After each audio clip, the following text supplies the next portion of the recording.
Hold on to your hats, Canucks fans. A significant decision regarding our coaching staff is in the air, and it could mean the difference between a strong playoff run and a disappointing end to the season.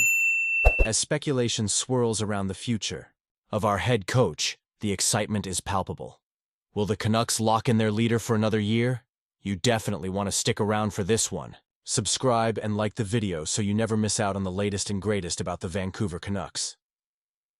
The Vancouver Canucks are at a pivotal moment in their journey, and the recent news surrounding Rick Tocchet has everyone buzzing. It appears that the organization sees him as the head coach moving forward, and they're looking to exercise their option for him next season. Now, I have to say, I think this is a solid decision. Tocchet has shown resilience and adaptability, and his focus on the playoffs is commendable. He's keeping his eyes on the prize, and I respect that. But it does make you wonder, how will this all play out as we move into the offseason? Tocchet himself has been quite eloquent in expressing his commitment to the team. He's made it clear that he doesn't want to dive into contract discussions right now, and honestly, I appreciate that. He's prioritizing the team's success over personal contracts, which speaks volumes about his character. But let's not forget, he's currently earning $2.75 million a season. If the Canucks are serious about extending him, he's likely in line for a significant raise. It's crucial that they get this right because his leadership could be a game changer for the franchise's future. Now, shifting gears a bit, let's talk about K'Andre Miller and the Rangers. The young defenseman is a pending restricted free agent, and the Canucks could be keeping an eye on his situation.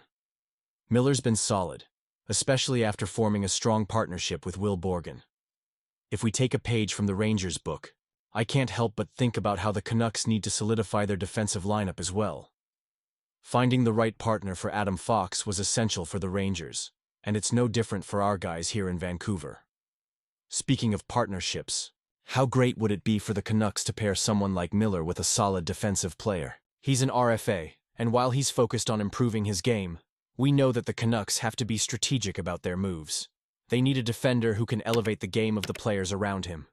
If they can find that right fit, it would do wonders for the team's overall performance. I can't help but feel a sense of urgency in the air. This offseason is critical.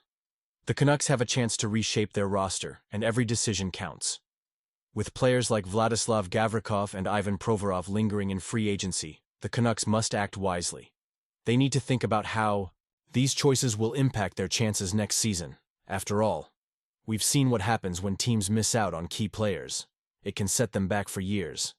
And let's not forget the emotional aspect of it all. As fans, we invest so much into this team.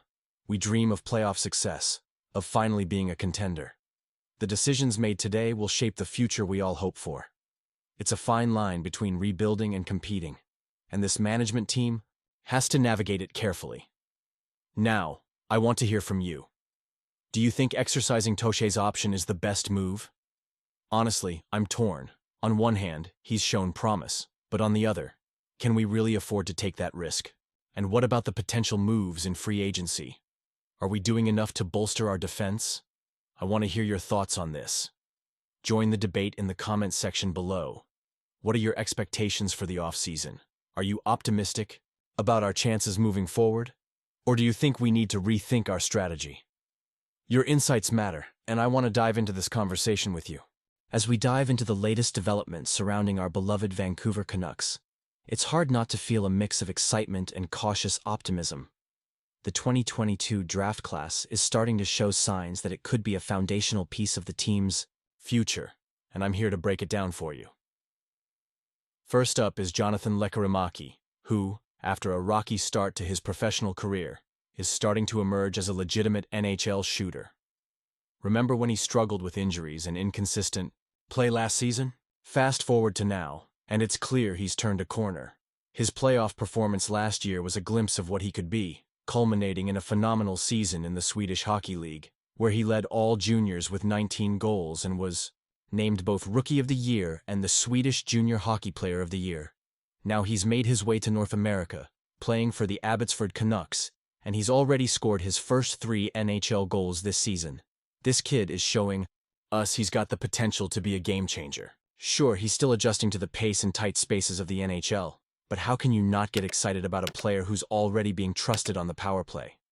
Honestly, I'm torn about how quickly we should expect him to reach his ceiling. 20 to 30 goals seems like a realistic expectation if he continues to improve. So, what do you think? Are we looking at the next Marcus Naslund here?